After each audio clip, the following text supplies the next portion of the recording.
I watched my life savings disappear in a cascade of champagne and white roses, while my brother made jokes about my barren womb. That's the kind of family I have. My name is Quinn, and I just spent $60,000 on someone else's wedding. Not by choice. My parents made that decision for me. Money I'd saved for 5 years, working overtime, skipping vacations, living in a shoebox apartment. Money meant for IVF treatments? Gone. To my beautiful bride, Otis raised his glass, his designer tux probably worth more than my car. And to my dear sister Quinn, he paused for dramatic effect, his trademark smirk appearing. At least this way, the world is spared another generation of her neuroses. Laughter rippled through the reception hall. I felt my cheeks burn as 300 pairs of eyes turned toward me. My mother Patricia's tinkling laugh cut the sharpest. She sat at the head table in her $1,000 dress, dabbing tears of mirth from her eyes. "Oh, lighten up, Quinn," she told me earlier when I'd confronted her about the emptied account. "Otis needed this. You know how important image is in his circles. Besides, at your age, maybe it's time to accept that motherhood isn't in God's plan for you." I gripped my champagne flute so hard I thought it might shatter. Beside me, my friend Heidi squeezed my arm. "We can leave," she whispered. "Right now." But I couldn't move, couldn't breathe, couldn't process how my own family could be so cruel. The wedding venue sparkled with crystal chandeliers and imported flowers, all paid for with my dreams of becoming a mother. "Speech! Speech!" someone called out. The crowd turned expectantly toward me. Of course, the maid of honor's traditional duty. I stood slowly, my legs shaking. "Congratulations, Otis and Cameron," I managed, raising my glass. "I hope this marriage gives you everything you deserve." The crowd seemed disappointed by my brevity, but I couldn't stay there another second. I grabbed my purse and fled, ignoring my mother's sharp "Quinn" behind me. The drive home was a blur. My apartment felt smaller than ever, suffocating with the weight of betrayal. I threw my keys onto the counter, where they landed on a stack of mail I'd been avoiding. Old statements from my parents' accountant, forwarded from their address, probably more manipulation attempts to help me organize my finances. I almost tossed them straight into the recycling, but something made me pause. Maybe it was the universe throwing me a lifeline, or maybe just morbid curiosity about what other ways they'd tried to control my life. The first few envelopes contained exactly what I expected: passive-aggressive suggestions about better money management and family financial planning. But the last envelope made my blood run cold. It was a loan agreement from 5 years ago for Otis's failed health drink company, Bloom, a business I'd explicitly refused to invest in because the numbers didn't add up. Yet there was my signature at the bottom, guaranteeing a loan for $200,000. Except it wasn't my signature. Not really. I'd spent 15 years in finance. I knew my own signature better than my face. This one was close, frighteningly close, but the loop in the Q was wrong. The tail of the N curved up instead of down. My hands started shaking as the pieces clicked into place. The weird questions about my banking details back then. The routine paperwork they'd insisted I'd signed but couldn't remember. The way they'd stopped asking me to invest in Otis's ventures. They'd forged my signature. My own family had committed fraud in my name. I sank to the floor, the paper crumpling in my grip. Tears burned my eyes, but they weren't sad tears anymore. This was rage, pure, clarifying rage. My phone buzzed. A text from Heidi. "You okay? That wedding was brutal. Want me to come over?" I stared at the message for a long moment, then at the forged signature. 5 years ago, they'd stolen my financial security. Today, they'd stolen my chance at motherhood. And they'd laughed about it. I typed back, "Actually, yes. Bring wine. I need your help planning something." The loan document felt heavy in my hands. They thought they could take everything from me because I was the quiet one, the responsible one, the one who always cleaned up their messes. But they'd forgotten something crucial. I wasn't just their doormat anymore. I was a woman with nothing left to lose, and I knew exactly where all their bodies were buried. "You remember Bloom, right?" Heidi asked, pouring her third glass of wine. We sat cross-legged on my living room floor, surrounded by old documents. "That ridiculous luxury wellness drink your brother tried launching? How could I forget? Organic mushroom extracts and activated charcoal, marketed to rich housewives at $50 a bottle. I shuffled through papers, piecing together the timeline. Otis claimed it would revolutionize the health industry. And instead, it revolutionized how fast someone could burn through investor money, Heidi snorted. Whatever happened with that anyway? I pulled out my laptop, logging into my old email account. Let me show you something interesting. 5 years ago, March 15th. Family dinner at my parents' house. The email I'd sent to myself that night popped up. Note to self, refuse to invest in Bloom. Numbers don't add up. Otis angry. Mum says I'm being difficult. Don't let them pressure me. I wrote this right after they first pitched me the investment opportunity. I told them absolutely not. I grabbed the forged loan document. 2 weeks later this happened, but I never knew about it until now. Heidi leaned forward, squinting at the signature. Holy shit, Quinn, that's actually criminal. Want to know the best part? I pulled up my banking app. Remember last month when I couldn't figure out why my credit score had dropped? Look what just showed up. A new notification blinked red. Urgent. Payment past due. Business loan. To 8891. They're coming after you for the money? Heidi's voice rose in disbelief. After what they just did with your IVF savings? My phone buzzed. Speaking of devils, a text from my mother. Quinny, darling, are you still upset about the wedding? You're being dramatic. Call me. I ignored it. They think I'm weak, Heidi. They've always thought that. The quiet daughter who'll roll over and take whatever they dish out. So what's the play here? Heidi grabbed a notepad. We could go to the police right now. That's fraud, plain and simple. I shook my head. Not yet. First, I want to see how far they'll go to cover this up. The bank will contact them soon about the missed payments. Let's see what story they spin. You're going to let them dig their own grave, Heidi smiled slowly. I like it. But what about the wedding video? The one where Otis basically admits stealing your IVF money? Already downloaded and backed up to 3 different clouds. I pulled up the clip on my phone. Otis's drunk voice crystal clear. Poor Quinn's egg fund paid for the caviar. But hey, better spent on my happy day than her sad little baby dreams, right? Heidi's face darkened. Your brother's a monster. They all are. And they're about to learn exactly what happens when you back a monster into a corner. I reached for my phone as it buzzed again, this time with an official-looking email. Dear Ms. Grant, this letter is to inform you of severe delinquency on business loan MALMU 247891. Please contact our collections department immediately. Sincerely, Roman Jackson, Senior Collections Officer. Perfect timing, I murmured. Now we wait. For what? For them to realize they can't ignore this anymore. The bank won't stop at just me. They'll investigate everyone connected to that loan. And when they do... I trailed off as another text came through, this time from Otis. Quinn, call Mum and Dad right now. Something weird is happening with the bank. Don't talk to anyone until we figure this out. Heidi read the text over my shoulder and whistled.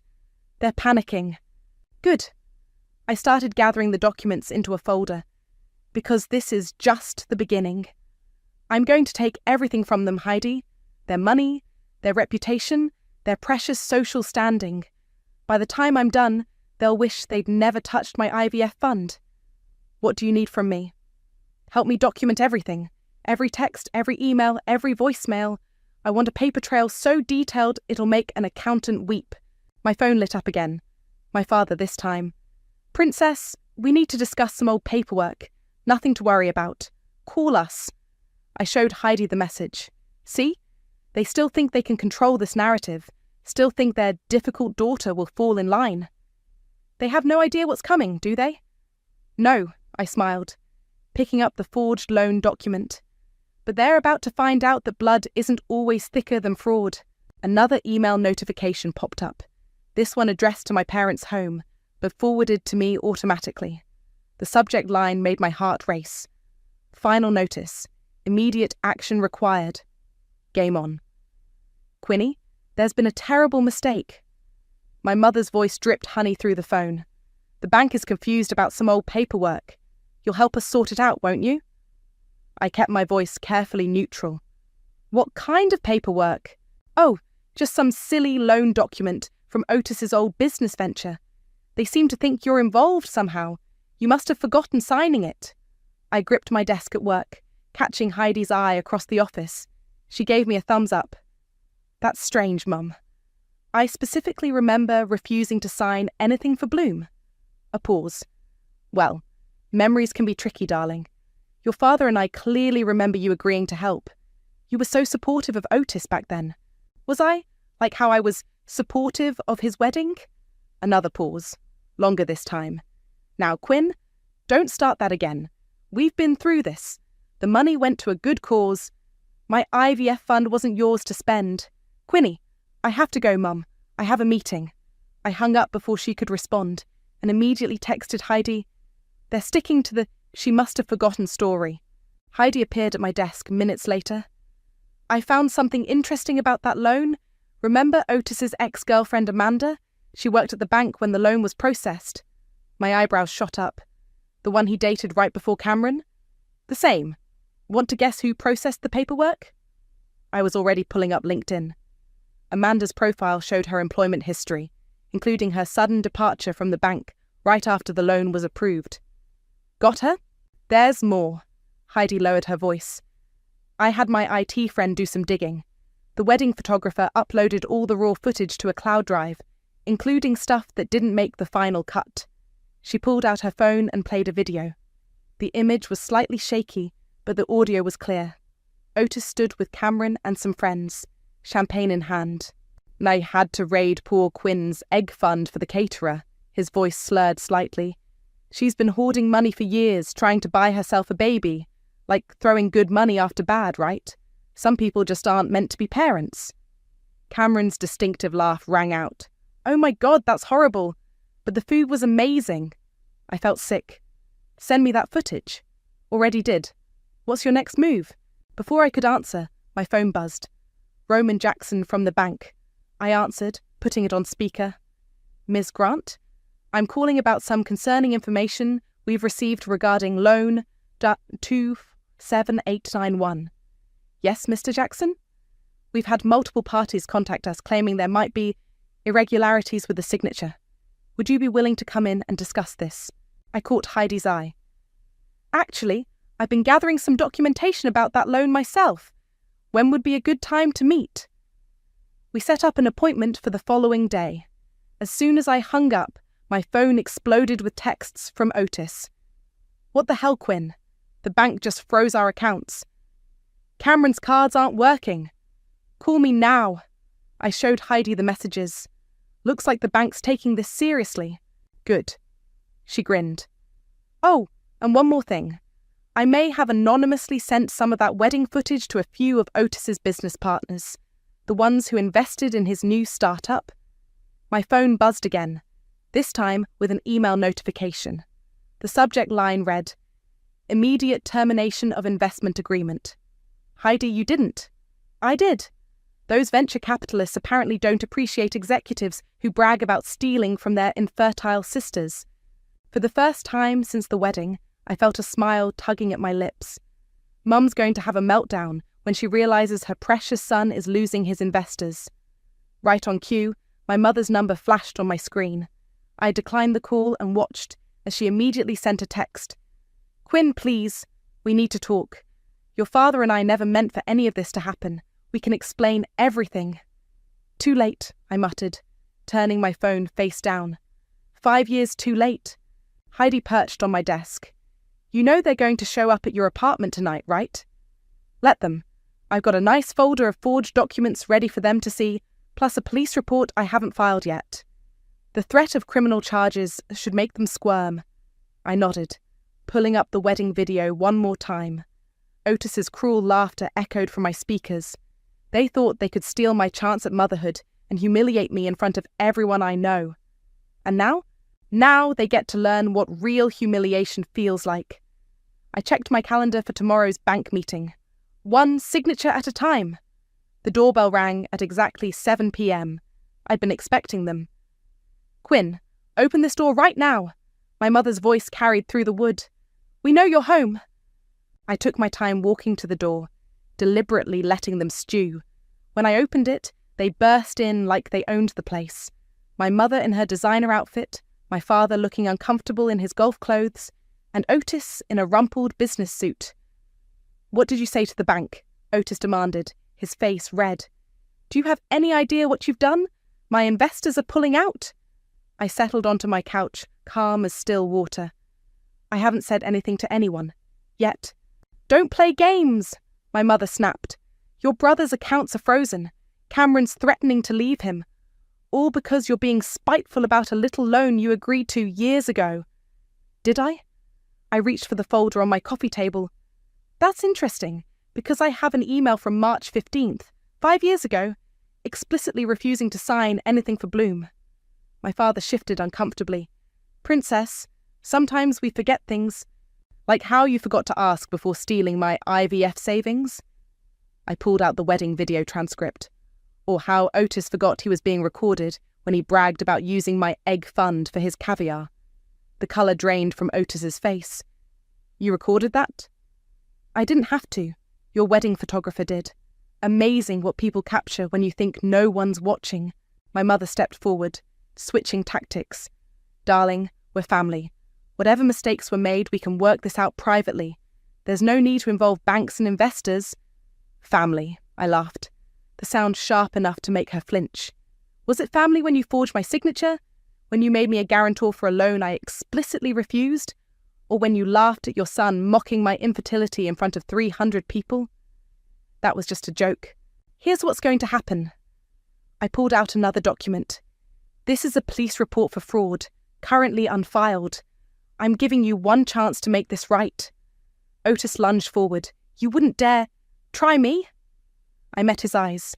"How do you think your new investors will react when they learn you're under investigation for fraud? How many country club memberships accept felons, Mum?" My father sank into a chair. "What do you want?" "Everything. The loan amount, plus the IVF money, plus interest, and a public apology." "That's ridiculous," my mother sputtered. "We don't have that kind of money." "Then I guess you'd better start selling things. Maybe that vacation house in the Hamptons, or your precious art collection." My phone buzzed, a text from Roman Jackson. "Ms. Grant, after reviewing the evidence you provided, we're preparing to launch a formal investigation. Would you like to press charges?" I showed them the message. "Clock's ticking." "You'd really do this to your own family?" Otis's voice cracked. "Destroy everything we've built?" "No, Otis, you did that. The moment you decided my dreams were worth less than your wedding cake." I stood up. "You have 48 hours to transfer the full amount. After that, I stop playing nice." "Quinn, please." My mother tried one last time. "Think about what this will do to our reputation." "I am thinking about it. That's the point." I opened my door. "Now, get out of my apartment." "Oh, and Mom?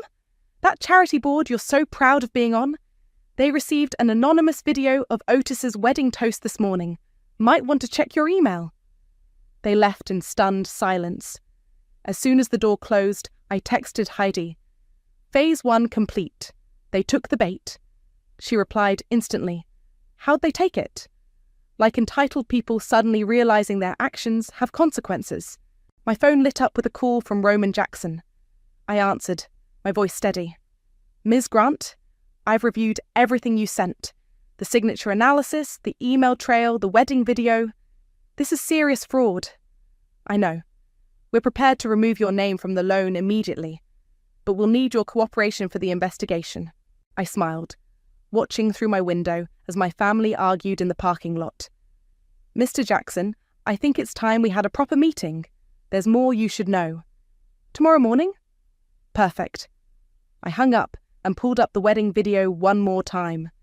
Otis's cruel joke about my infertility played back, but this time it didn't hurt, because now I had something better than their love or approval. I had leverage. Roman Jackson's office was exactly what you'd expect from a senior bank officer, all mahogany and leather, designed to intimidate. But today, he was the one who looked uncomfortable. "Ms. Grant, this evidence is disturbing." He spread the documents across his desk. The forged signature, the wedding video, the email trail, your brother's ex-girlfriend's involvement while she worked here. It's all very damning. I know. I sat straight-backed in the visitor's chair. The question is, what are you going to do about it? He leaned forward. Legally, we're obligated to report fraud of this magnitude. Your family could face serious criminal charges. Could? Unless... He paused, studying me. Unless the victim, you, has another solution in mind. I pulled out my own folder. Actually, I do. But first, I need to show you something else. I handed him a USB drive. Security footage from my brother's new office. He's been moving company funds through personal accounts to dodge taxes. Might want to pay attention to timestamps around 2:15. Roman's eyebrows shot up as he watched. This is extensive. My friend works in IT. Amazing what people leave on cloud servers. I smiled thinly. I'm not interested in pressing criminal charges. Yet. What I want is leverage. I'm listening? Remove my name from the loan. Transfer all liability to them. Let them feel the weight of their decisions. He nodded slowly. That's actually more merciful than what the law prescribes. Oh, I'm not being merciful. I'm being strategic. My phone buzzed. A text from Heidi. It's done. Left everything exactly where you said. Perfect timing. I turned back to Roman. Check your email in about 10 minutes. You'll receive an anonymous tip about some interesting documents at my parents' house. The forged signature samples, and an unfiled police report. Let's see how they handle the pressure of knowing I could end them at any moment. Roman sat back, a hint of admiration in his eyes. You've thought this through. They stole my chance at motherhood, used my savings to fund a wedding where they mocked my infertility. Trust me, I've had time to think. My phone lit up again, Otis calling. I showed Roman the screen. Want to watch them squirm? I answered on speaker. Yes. Quinn, what the hell? Otis's voice shook. I just found... Are you trying to send us to jail? I don't know what you're talking about. The signature samples. The police report. Don't play dumb. Oh, you mean evidence of your fraud? Funny how that works. Please, his voice cracked. Cameron's already moved out. The investors are gone. What more do you want? Everything you took from me, plus interest. You have 24 hours left. Or what? Or I stop being nice. I hung up and turned to Roman. How long before they received the official bank notices? He checked his computer. They should be delivered this afternoon. Full fraud investigation, account freezes, the works. Good. I stood up. Keep me updated on their response. And Roman? Thank you for seeing through their act. Thank you for bringing this to light. We're investigating several other loans processed during that period now. As I left his office, my phone exploded with notifications. My mother had been removed from her charity board position. The wedding video had gone viral in local business circles. Otis's company stock was plummeting.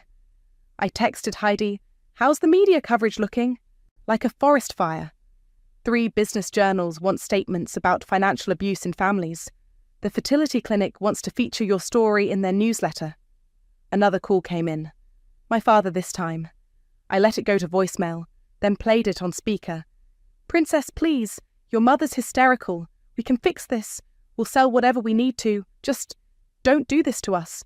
We're family. I deleted the message and typed out a single text to all of them. Family doesn't forge signatures. Family doesn't steal dreams.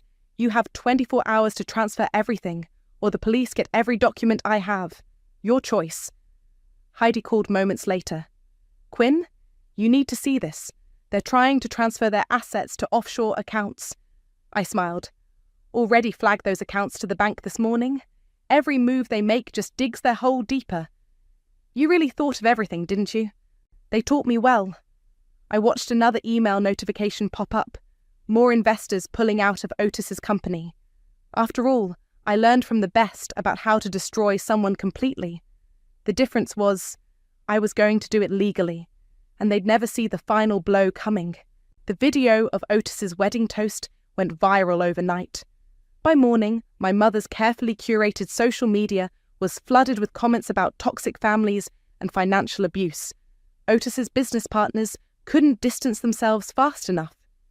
Your brother's company stock dropped 70%, Heidi reported, scrolling through her phone, and Cameron just posted that she's taking time to reevaluate her life choices.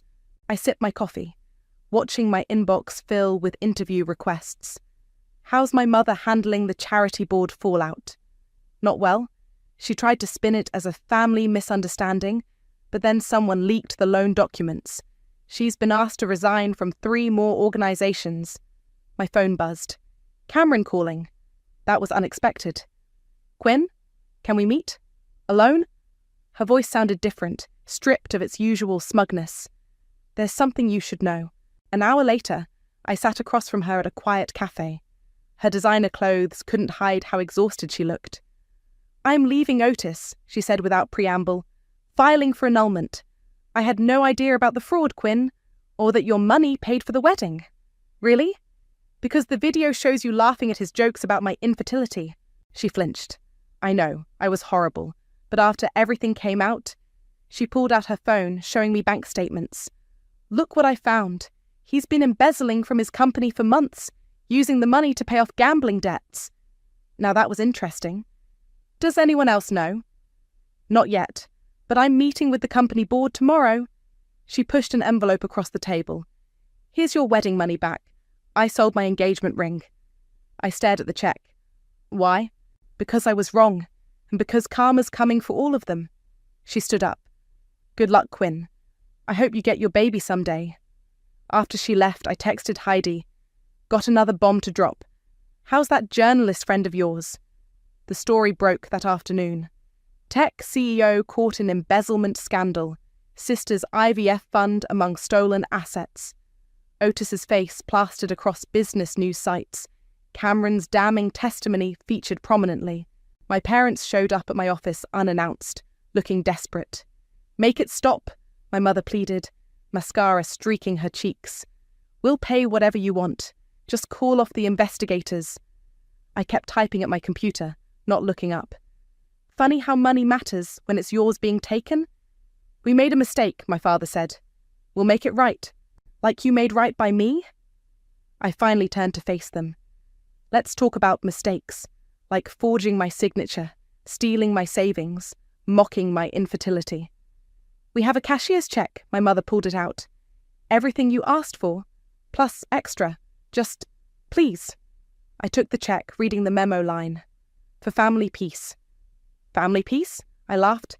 No, try again. Write exactly what this is for. Quinn, be reasonable. Write it, or I call Roman right now. With shaking hands, my mother amended the check's memo line. For childless silence, exox. Perfect. I snapped a photo and posted it directly to Twitter. There's your family peace. They left in shocked silence. Minutes later, my phone rang. Roman Jackson.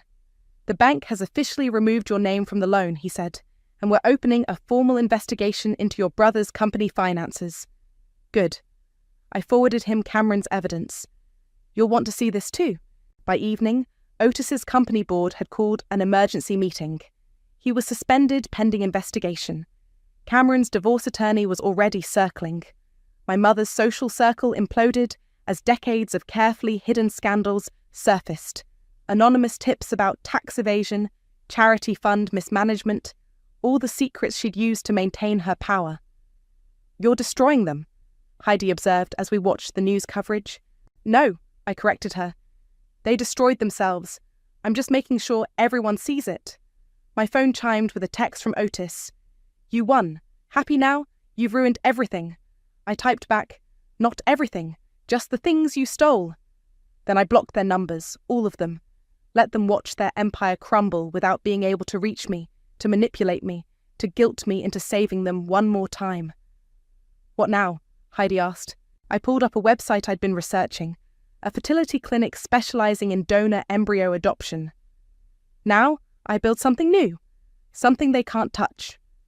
The consultation appointment was already scheduled for next week. My family had tried to steal my dream of motherhood. Instead, they'd just shown me exactly how strong I could be without them. The courthouse hallway felt colder than it should have in August. I sat on a hard wooden bench, watching my family huddle with their lawyers. My mother's designer outfit couldn't hide her defeat. Otis's expensive suit looked wrinkled, like he'd slept in it. My father just looked old. All rise, the bailiff called. Inside the courtroom, Cameron sat on the prosecution's side, clutching a folder of bank statements. She nodded slightly when she saw me. Roman Jackson sat nearby, his own stack of evidence ready. Your Honour, the prosecutor began, we have clear evidence of multiple instances of fraud, including forged signatures, embezzlement, and misappropriation of funds. My mother's lawyer tried to interrupt. Your Honour, if we could discuss a settlement. The time for settlements was before this reached my courtroom. The judge cut in. She turned to me. Ms. Grant, I understand you have a statement? I stood, smoothing my conservative black dress. Yes, Your Honour. Walking to the podium, I pulled out my phone. Before I begin, I'd like to play something. The wedding video filled the courtroom's screens. Otis's voice rang out crystal clear. Poor Quinn's egg fund paid for the caviar. But hey, better spent on my happy day than her sad little baby dreams, right? Laughter from the video.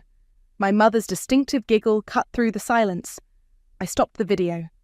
That was my brother, mocking my infertility at his wedding. A wedding paid for with money stolen from my IVF fund. I turned to face them directly. But that was just the latest theft. Pulling out the forged loan document, I continued. 5 years ago, they forged my signature to secure a business loan. When that business failed, they tried to saddle me with the debt. When I discovered the fraud, they tried to guilt me into silence. Because that's what family does, right? My mother wiped away tears. Fake ones, I was sure. But this isn't about money anymore. This is about women being robbed of their choices by the very people who should protect them. About mothers who destroy their daughters' chance at motherhood. About brothers who treat infertility as a punchline. The judge leaned forward. And what outcome are you seeking today? Justice, Your Honour, not revenge, just consequences for their actions. Cameron stepped up next, detailing Otis's embezzlement. Roman presented the bank's evidence of fraud. My parents' lawyer looked increasingly desperate. Your Honour, my mother suddenly burst out, we're family. We can work this out privately. Mrs. Grant. The judge's voice cracked like a whip. Family status does not exempt you from the law. The verdict came swiftly. Otis. Guilty of fraud and embezzlement. 2 years probation, hefty fines, community service. My parents, guilty of fraud and financial abuse. Probation, mandatory restitution, community service. But the real punishment was in the details. They were ordered to repay every penny they'd stolen, plus interest. Their assets would be monitored. Their reputations, already in tatters, would never recover. Outside the courthouse, Otis caught up to me. You destroyed this family, he snarled. I turned slowly. No, Otis. You did that the moment you made my womb a punchline. Quinn, please. My mother tried one last time. We can still fix this. Fix what? My trust? My faith in family? Or just your reputation? My father stepped forward. Princess, don't. I held up my hand. You don't get to call me that anymore. You don't get to call me anything. Heidi appeared at my side, along with Roman. A wall of protection I hadn't asked for but desperately appreciated. It's over, I said simply. You're not my family anymore. You're just people who share my DNA, and that's not enough. What about forgiveness? My mother pleaded. Some things can't be forgiven. Some wounds don't heal. I turned away. Goodbye. Walking down those courthouse steps, I felt lighter than I had in years. My phone buzzed. An email from the fertility clinic confirming my consultation. You okay? Heidi asked softly. Better than okay. I showed her the email. I'm starting over, building my own family. Without them? Without them. I looked back at the courthouse where my former family stood defeated. Some people think blood is everything, but they're wrong. Roman touched my shoulder. The bank's fraud department would like to offer you a position, by the way. We could use someone with your attention to detail. I smiled. I'll think about it. The sun felt warm on my face as we walked away. Behind me, I could hear my mother crying, Otis arguing with his lawyer, my father's heavy silence. But for the first time in my life, their drama wasn't my problem. I had a different future to build. Are you sure about this? Heidi asked, helping me unpack boxes in my new house. It wasn't huge, but it had a yard and a room painted soft yellow, perfect for a nursery. More sure than I've ever been. I pulled out a framed photo from my fertility support group. Besides, I'm not doing this alone anymore. My phone buzzed with a video call from Jake, a single dad I'd met in the group. His toddler daughter's face filled the screen. Chocolate ice cream smeared across her cheeks. "Say hi to Quinn," Jake prompted. "Hi, Quinn." Sophie waved sticky fingers at the camera. "When you coming to play?" "Soon, sweetie. We have a park date tomorrow, remember?" After connecting over shared stories of family drama and fertility struggles, Jake and I had developed an unexpected friendship. When he mentioned wanting a sibling for Sophie, but struggling as a single parent, something clicked. We weren't looking for romance. We were looking for partnership, for family built on choice rather than obligation. The doorbell rang. Roman Jackson stood outside, holding a thick envelope. "Thought you'd want to see this in person," he said, stepping inside. "The final paperwork from the bank's investigation. Your name is officially cleared, and we've identified 3 other cases of similar fraud from when your brother's ex worked there." "Any word on my family?" "Your brother's working at a warehouse on the outskirts of town. Your parents sold their house, downgraded significantly. Your mother's been volunteering at a women's shelter as part of her community service." I raised an eyebrow. "Bet she loves that." "Actually," Roman shuffled through some papers, "her supervisor says she's been surprisingly dedicated, especially with financial abuse cases." "Karma's funny that way," Heidi commented. My phone chimed with an email notification from the fertility clinic. I opened it with trembling fingers.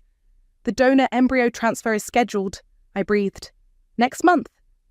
"You ready?" Heidi squeezed my hand. "More than ready. Jake's coming with me for support. We've already worked out the co-parenting agreement if it takes." Roman smiled. "You've built something remarkable here, Quinn, from the ashes of what they destroyed." Speaking of building, I pulled out a business card. I've been consulting with other fraud victims, helping them recognize the signs, gather evidence. Turns out my experience has value. "The bank's offer still stands," Roman reminded me. "Head of our new family fraud prevention unit." "I know, I'm accepting." I looked around my new home, at the life I was choosing. But on my terms this time. The doorbell rang again. Jake and Sophie bounded in, bringing the chaos of toddler energy and take-out dinner. "We brought celebration food," Sophie announced, holding up a bag. "Daddy says you got good news." "The best news," I scooped her up, breathing in her baby shampoo scent. "Want to help me set up the yellow room?" "Is that where the baby will sleep? When I get a brother or sister?" "Maybe. We'll see what happens." As Sophie dragged Jake upstairs to inspect the room, Heidi helped unpack the food. "You know," she said quietly, "this is better than revenge. You didn't just survive them. You're thriving without them." My phone buzzed one last time. A text from Cameron. "Thought you should know. Your mother's been sharing your story at the shelter, teaching women to protect themselves from financial abuse. Maybe something good came from all this, after all." I showed Heidi the message. "Redemption comes in strange ways." "Are you ever going to forgive them?" "No," I said honestly, "but I'm going to build something better than forgiveness. I'm going to build a family that doesn't need it." Sophie's laughter echoed from upstairs, followed by Jake's playful roar. Roman was sorting through take-out containers while Heidi arranged furniture.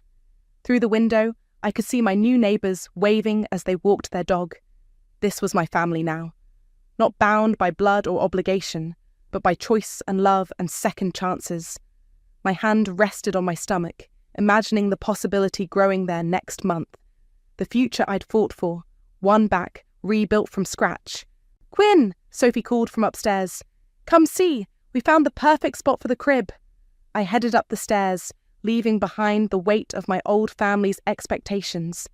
They'd tried to steal my dreams of motherhood, but they'd failed. Because family isn't who shares your blood. It's who helps you build something beautiful from the broken pieces. And my new family? We were just getting started. "Coming, sweetie," I called back, stepping into the yellow room filled with possibility. "Show me everything."